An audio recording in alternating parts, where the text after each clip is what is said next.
Square Cow Countdowns. Slash here with a long-awaited sequel. I give you the top 10 worst Megazords. This is going to be the first episode of Ranger Palooza. Cue the rules. Unlike last time, our primary focus for this list is first of all what the Megazord looks like. Then, if necessary or applicable, we'll move on to other categories like usefulness in battle or overall power. But it's mostly going to be appearance because that's the easiest one to make fun of. As you might imagine, this list is all based on my own personal opinion. If you agree with me, great, tell me about it in the comments. And if you don't agree with me, well, tell me about that too. Comprende? Excellent, then let's form the Countdown Megazord. Wait, what? Number 10. Brachio Zord. Originally, I had all the Zord carriers on this list at number 10, but I changed it to just the Brachio Zord when I remembered that there's actually a distinction between Ultra Zords and Zord carriers. Ultra Zords are big enough that they can carry other Zords around, but they're not always used for that because they are actually able of fighting on their own. They're even the essential piece to forming the almighty Ultra Zords. The Brachio Zord, however, is basically just a glorified suitcase. It never fights enemies at all. All it does is bring the Dinozords around. But what's weird is that it didn't exist at the very beginning of Dino Thunder, and the Dinozords obviously had a way of getting from point A to point B. Then Tommy joins the team with the Brachio Zord, and all the other Dinozords immediately start relying on it for transportation. What happened? Did they all of a sudden lose the ability to get around on their own? Number 9. Super Train Megazord. Those are some truly crazy trains.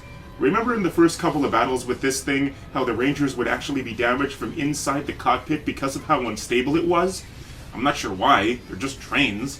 Speaking of which, trains are boring.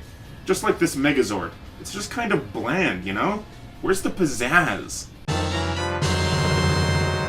Number 8. Ninja Blaze Megazord. Why does this Megazord have to form Cheetos poking out of it in various places? Where in the world is Carmen Sandiego? And how many licks does it take to get to the center of a Tootsie Roll Pop? These are the questions that haunt me. Oh, it's supposed to be fire. Well, it doesn't really look like fire. It looks more like deformed Cheetos to me. Oh well. Next! Number 7. Dino Charge Megazord. This one is unbalanced. Its predominant color is red, except for the pink and blue arms. But there are 2 more Rangers whose Zords aren't even used in this Megazord. Why? There's no actual reason for it, other than that's just how it was designed. Looking past that, it's pretty cool looking, but it's still about 70% T-Rex Zord. Why does the T-Rex always go to the Red Ranger? Why can't a different Ranger have a T-Rex for once? Number 6. Astro Megazord. This one is on here for a lot of the same reasons as the Dino Charge Megazord. It doesn't have different colors on it.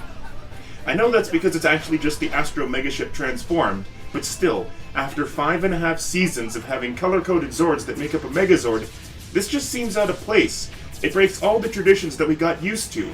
Apart from that, it's an alright Megazord. Definitely not one of my favorites, though. Number 5. Ninja Megazord. There's nothing inherently wrong with this one. My major issue is that this was the first Megazord to appear in a movie, and the movie version, because it had an actual budget, looked really sleek and cool. But then when the Rangers reacquired the same Zord in the TV show, it transformed differently and just doesn't look as cool. And why did they use the same power-up twice? The events of the Mighty Morphin Power Rangers movie should have been self-contained. Seeing them earn exactly the same powers that they already earned in the movie really lessens the urgency and importance of it. Plus, the movie had that hot Australian chick, whereas the TV show just had Ninjor. Number 4. Time Force Megazord. Mode Blue. This one looks really stupid. Mode Red and Mode Jet are fine, but what's this one's problem? It looks like it's wearing a dunce cap that fell down over its face, and then it's got these weird cheese wedge-shaped pauldron things that make its arms look really small, like a T-Rex's. I also don't understand why the 5 different Time Flyers are all color-coordinated, but then as soon as they turn into the Megazord, the individual colors just go away. Number 3. Pegasus Megazord. Oh my god, don't even get me started on this one. What happened here? First of all, the Lion Zord just all of a sudden expands for no particular reason. Then, It's a complete waste of the otherwise awesome torso of the Isis Megazord, and it just kind of slams on there, and then you give it a sword and a shield. You can't call it a Pegasus because a Pegasus is a flying horse, not a flying lion, and even so, it has a torso and arms, which would mean it would actually be more like a flying centaur, but it's not because, it's got a lion for a body. This is easily one of the dumbest and stupidest designs I've ever seen, which is a good thing that it was never used more than once, because it just really pisses me off. Number 2, Pyramidas. I would have put this thing at number 1, but its name is really awesome and clever. See, it's a pyramid, but it's also golden, so they added Midas at the end. As in King Midas from Greek mythology. Anything he touched turned to gold? Ringing any bells here? Anyways, this sword also makes me laugh because it's just so funny looking.